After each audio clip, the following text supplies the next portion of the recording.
Android has been with us for about 15 years now, and it runs on around 3 billion devices, way more than even Windows. So today we're going to look back at every version of Android ever, starting out with 1.0, which came out way back in 2008. An innocent time. It looked a little something like this, with the first mass-market Android phone being the HTC Dream, featuring 256 megs of storage, an actual physical keyboard, and an incredibly lifelike 320 by 480 display that slid away from the main body. You get that satisfying kind of click sound when you hang up. But unsurprisingly, not everyone wanted an easily breakable sliding screen. So it was good that Android 1.5 Cupcake, released in 2009, introduced support for auto rotation as well as an on-screen keyboard. It also allowed for third-party widgets, setting the stage for everyone and their mother to come out with a weather forecast on your home screen. We got Android 1.6 Donut later in 2009, which gave quality of life improvements like better scaling for different sized phones, as well as text-to-speech support. But 2.0, Eclair, came later that same year and represented a bigger improvement that introduced multi-touch support and a large suite of photo editing features, as well as an incessant ad blitz for the OG Motorola Droid. The next year, we got Android 2.2 Froyo, which allowed you to use your phone as a Wi-Fi hotspot and also supported Adobe Flash, for as long as that was relevant. And it could even play animated GIFs, yes, I say GIFs, marking a pivotal moment in the evolution of human society. This was followed by 2.3 Gingerbread later in 2010, which provided resolutions up to 1366 by 768, along with support for NFC signals and the all-important selfie cam. Honeycomb, or Android 3.0, graced us with its presence in 2011 and was actually a tablet-only version that introduced a whole new UI design and support for browser tabs and multi-core processors.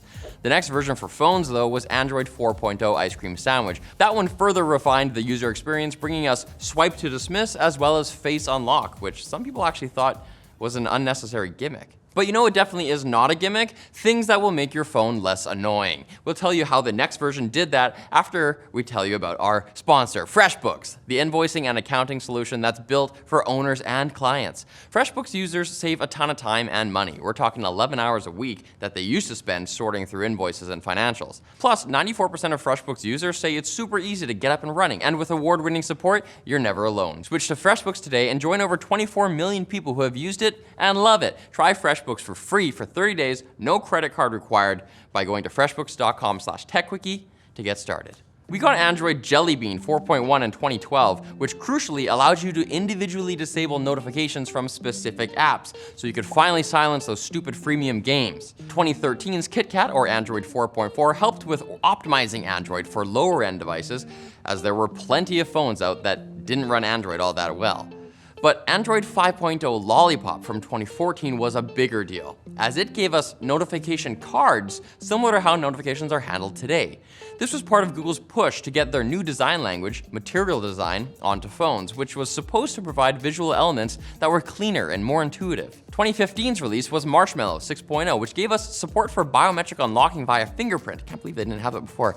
And USB-C support, so we no longer had to fight to insert the cable the right way. 2016's Android 7.0 Nougat didn't have a creamy center, but it did give us a split screen option for displaying multiple apps, as well as customizable settings icons in the notification shade. Still with us? We're getting to the more modern area of Android now, with 2017's 8.0 Oreo that brought us picture-in-picture. I guess the little screen is like the Oreo's filling? Who wrote this?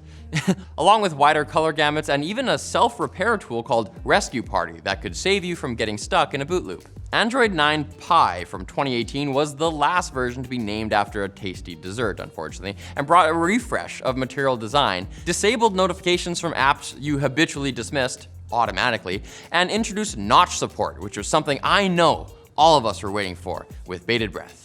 2019's Android 10 is the oldest version that's still supported at the time we wrote this video, and not only did it make our lives easier with simple gestures like swipe to go back, which I actually use instead of the buttons, but it gave us the long requested system-wide dark mode so that we can obliterate our retinas a little more slowly. Android 11, released in 2020, clamped down on privacy by restricting when apps could fetch your location and made accessing payment methods and smart home functions a bit easier by holding down the power button. But 2021's Android 12 gave us another privacy boost by mandating a green indicator whenever the camera or microphone is active, alongside a major redesign called Material U. And aside from the stupid name, it looks like it'll be with us for quite a while as a way to distinguish Android from its major competitor, iOS. So that's every version of Android ever, until of course Android 13 comes out, and we'll have to do this whole video all over again, because we're completionists like that. Thanks for watching, guys. If you like this video, hit like, hit subscribe, and hit us up in the comments section with your suggestions for topics for us to cover in the future, or for your favorite feature that we totally missed in this roundup.